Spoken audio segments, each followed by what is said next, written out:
Hello friends and welcome to this video. ये video basically हमारे constitution का एक इंट्रोडक्शन टाइप का है कि हमारे कॉन्स्टिट्यूशन में क्या है क्या नहीं है। हम एक ब्रीफ देखेंगे कि कॉन्स्टिट्यूशन हमारा किस किन किन चीज़ों से मिलकर बना है। सो पहले first of all we know that कि कॉन्स्टिट्यूशन क्या होता है। So constitution is a fundamental और supreme law of any nation जो कि उसके गवर्न करने में हेल्पफुल होता है। और इंडियन कॉन्स्टिट्यूशन जो है वो एक रिटन कॉन्स्टिट्यूशन है और एक लिविंग डॉक्यूमेंट्स है। लिविंग डॉक्यूमेंट का मतलब है कि ये चेंज होते रहता है टाइम टू टाइम। जैसे कि हम जानते हैं कि कॉन्स्टिट्यूशन में अमेंडमेंट्स होते हैं, so that's why it is called as living document. तो हमारा जो कॉन्स्टिट्यूशन है उसको हम डिवाइड करते हैं पार्ट्स और शेड्यूल्स में। सो हमारे कॉन्स्टिट्यूशन में 22 पार्ट्स हैं और एंड 12 शेड्यूल्स हैं। पार्ट्स जो है फर्दर डिवाइडेड होते हैं चैप्टर्स में, चैप्टर्स डिवाइड होते हैं आर्टिकल्स में, और आर्टिकल्स में क्लॉज होते हैं और सब क्लॉज होते हैं। सारे पार्ट्स में चैप्टर्स नहीं होते, जो कि पार्ट्स जिसमें काफ़ी डिटेल रहता है, काफ़ी ज़्यादा आर्टिकल्स होते हैं, उसमें बेसिकली चैप्टर्स इन्वॉल्व होता है। सो हम देखते हैं कि हमारे कॉन्स्टिट्यूशन में क्या क्या चैप्टर पार्ट्स हैं और वो किन किन चीज़ों से डील करता है। सो हमारा जो फर्स्ट पार्ट है वो यूनियन और इट्स टेरिटरी से डील करता है, जिसमें 1 to 4 आर्टिकल्स हैं। पार्ट 2 हमारा सिटीजनशिप से डील करता है, जिसमें 5 to 11 आर्टिकल्स इसमें इंक्लूडेड हैं। Part 3 most famous fundamental right से डील करता है, जिसमें आर्टिकल 12 से लेकर आर्टिकल 35 तक है। पार्ट 4 डीपीएसपी से जाना जाता है और ये आर्टिकल नंबर 36 से 51 तक है। पार्ट 4 में ही 4A है, मीन्स 4A है, बाद में ही इसको क्योंकि ऐड किया गया था, ओरिजिनल कॉन्स्टिट्यूशन में नहीं था। फंडामेंटल ड्यूटीज़ है इसके अंदर और इसमें आर्टिकल 51A है। देन पार्ट 5 का बात करें तो इसमें यूनियन की बात की जाती है, जो कि टोटल 52 से लेके 151 आर्टिकल तक है। अब ये जो पार्ट 5 है वो डिफरेंट चैप्टर्स में डिवाइडेड है। इसका फर्स्ट चैप्टर एग्जीक्यूटिव से डील करता है, जो 52 से लेके 78 आर्टिकल नंबर तक है। पार्ट सेकंड चैप्टर जो है उसका पार्लियामेंट से डील करता है, जो कि 79 आर्टिकल नंबर 79 से लेकर 122 तक है। Part 3 legislative power of presidents से डील करता है, जिसमें सिर्फ एक ही आर्टिकल है 123। चैप्टर 4 की बात करें तो यूनियन जुडिशरीज में आता है आर्टिकल 124 to 147। एंड चैप्टर 5 में कंट्रोलर एंड ऑडिटर जनरल आता है कैग, जो कि आर्टिकल 148 टू आर्टिकल 151 तक है। देन पार्ट 6 की बात करें तो ये स्टेट्स से डील करता है, जो भी स्टेट से रिलेटेड हमारे आर्टिकल्स हैं। चैप्टर 1 इसमें जनरल इंट्रोडक्शन देता है आर्टिकल्स के स्टेट के बारे में, आर्टिकल नंबर 152। सेकेंड चैप्टर जो है वो एग्जीक्यूटिव से स्टेट लेजिस्लेचर के एग्जीक्यूटिव से डील करता है, आर्टिकल नंबर 153 to 167। चैप्टर 3 जो है लेजिस्लेचर से डील करता है। Chapter 4 legislature power of governor. Chapter 5 high court से एंड चैप्टर 6 जो है सब ऑर्डिनेट कोर्ट से। तो हम कुछ देख सकते हैं कि ये पार्ट 5 एंड पार्ट 6 में काफ़ी सिमिलरिटीज़ हैं। चैप्टर की बात करें तो एग्जीक्यूटिव पार्लियामेंट सेम ही और एग्जीक्यूटिव लेजिस्लेचर। आगे बात करें तो पार्ट 7 में जो है हमारा कुछ स्टेट्स जो कि पार्ट बी में मेंशन है फर्स्ट शेड्यूल के, उनसे डील करता है, बट ये रिपील्ड हो गया है। मीन्स अब ये पार्ट एग्जिस्ट नहीं करता, इसे हटा दिया गया। पार्ट 8 की बात करें तो यूनियन टेरिटरीज से बात करता है, डील करता है 239 आर्टिकल से 242। इसमें जो दिल्ली का जो मुझे याद आ रहा है आर्टिकल नंबर 239 AA दिल्ली से डील करता है। पार्ट 9 जो किसी भी गवर्नमेंट कॉम्पिटिटिव एग्जामिनेशन के लिए बहुत इंपॉर्टेंट है, पंचायत, ये आर्टिकल नंबर 243 से 243O तक डील करता है।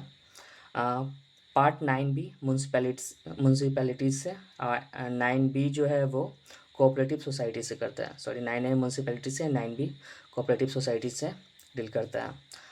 पार्ट 10 जो है कि शेड्यूल एंड ट्राइबल एरिया से डील करता है, आर्टिकल नंबर 244। पार्ट 11 जो है यूनियन एंड स्टेट के बीच का रिलेशन के बारे में बताता है, आर्टिकल नंबर 245 टू 263। अब ये जो है फर्दर 2 चैप्टर्स में डिवाइडेड है। फर्स्ट चैप्टर जो है वो लेजिस्लेटिव रिलेशन के बारे में बताता है, एंड सेकेंड चैप्टर जो है वो एडमिनिस्ट्रेटिव रिलेशन के बारे में बताता है। पार्ट 12 जो है वो finance, property, contract and suits के बारे में बताता है। इसमें आर्टिकल 264 से लेकर आर्टिकल 300 तक है। इसके चैप्टर्स की बात करें तो फर्स्ट चैप्टर जो है फाइनेंस से डील करता है, सेकेंड बोरोइंग से, थर्ड प्रॉपर्टी कॉन्ट्रैक्ट से, फोर्थ जो है राइट टू प्रॉपर्टी, जो कि बाद में ऐड किया गया था। पहले right to property fundamental right था, बट बाद में इसको कॉन्स्टिट्यूशनल राइट बनाया गया, और ये 300A में इसको डाला गया। पार्ट 13 जो है वो ट्रेड कॉमर्स के बारे में बताता है, बट ये with in territory of India से रिलेटेड है, मीन्स इंटरनल ट्रेड के बारे में ये बताता है, आर्टिकल 301 टू 307 तक। पार्ट 14 की बात करें तो ये सर्विस अंडर यूनियन और स्टेट्स की बात करते हैं, जो कि हमारे सर्विसेज है लाइक यूपीएससी। सो ये आर्टिकल नंबर 308 टू 323 इनसे डील करता है, और इसमें 2 चैप्टर हैं। फर्स्ट चैप्टर जो है वो सर्विसेज से डील करता है, जबकि सेकेंड चैप्टर जो पब्लिक सर्विस कमीशन से के बारे में बताता है, आर्टिकल 315 टू 323। नेक्स्ट जो हमारा पार्ट है वो पार्ट 14A है, जो ट्रिब्यूनल के बारे में बताता है। ये भी बाद में ऐड किया गया था, ओरिजिनल कॉन्स्टिट्यूशन में इसका जिक्र नहीं था, मेंशन नहीं था। ये आर्टिकल इसमें 323A एंड 323B है। ओके। पार्ट 15 जो है वो इलेक्शन से रिलेटेड है, आर्टिकल नंबर 324 टू 329। पार्ट 16 जो है special provision relating to certain classes, 332 342 article number. इसमें एससीज और एसटीज के बारे में बताया गया कि एससीज के लिए क्या कंडीशंस है एंड एसटीज के लिए क्या है, एसटीज को कौन एसटीज के बारे में कौन नोटिफिकेशन निकालता है। सो बेसिकली वो सब है इन सब में।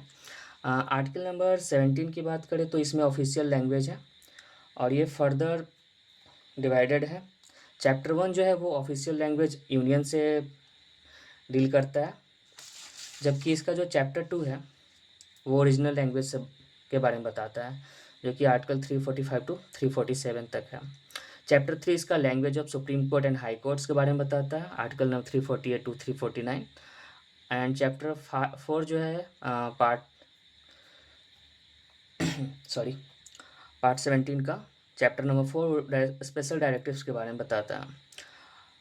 पार्ट जो 18 है वो हमारे इमरजेंसी प्रोविजंस के बारे में बताता है, article number 352 360, very important for the examinations.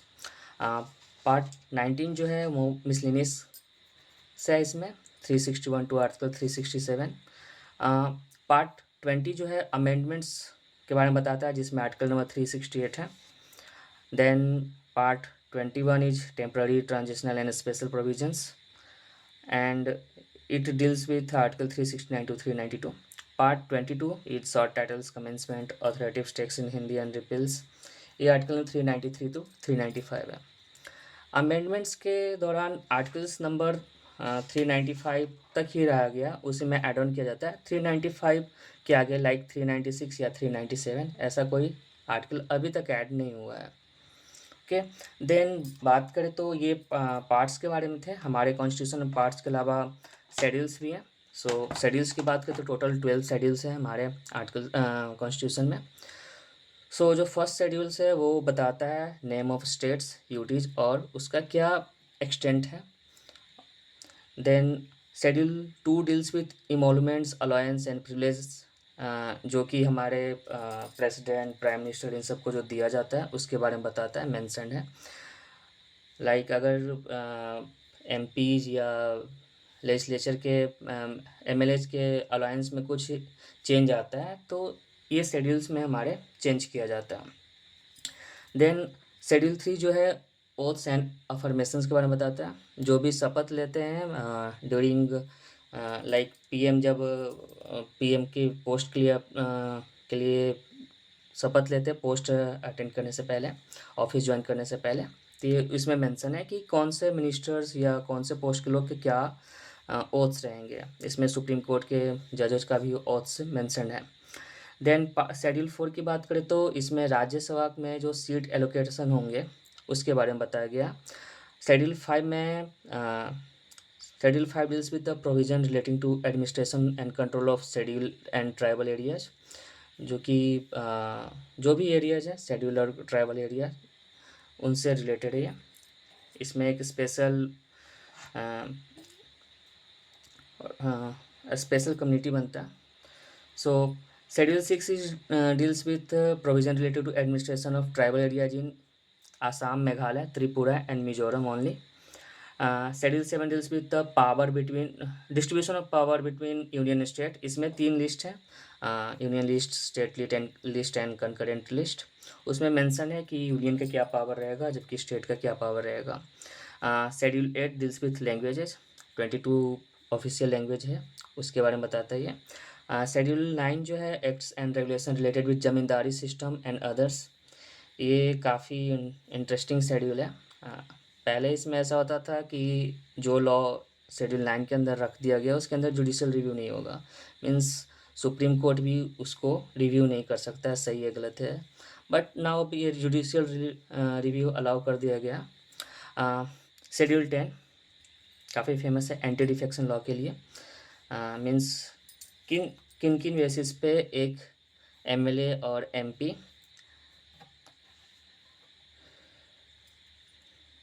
Defection कहलाएंगे, means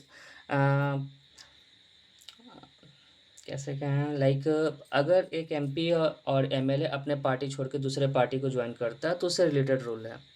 then schedule 11 deals with panchayat and schedule 12 deals with municipalities. So hope कि ये हेल्प करेगा आप लोग को, थोड़ा सा नॉलेज भी इन्हेंस करेगा। बेसिकली अगर ये हमें ब्रीफ में पता होता है कि हमारे पार्ट्स कौन से पार्ट्स किस चीज़ से रिलेटेड रहते हैं तो हमारे लिए इजी हो जाता है पूरे कॉन्स्टिट्यूशन को समझना। In next video I will try to start from the beginning of this parts and देखेंगे कि कहाँ तक कर सकते हैं हम लोग। Hope this will help you. Thank you.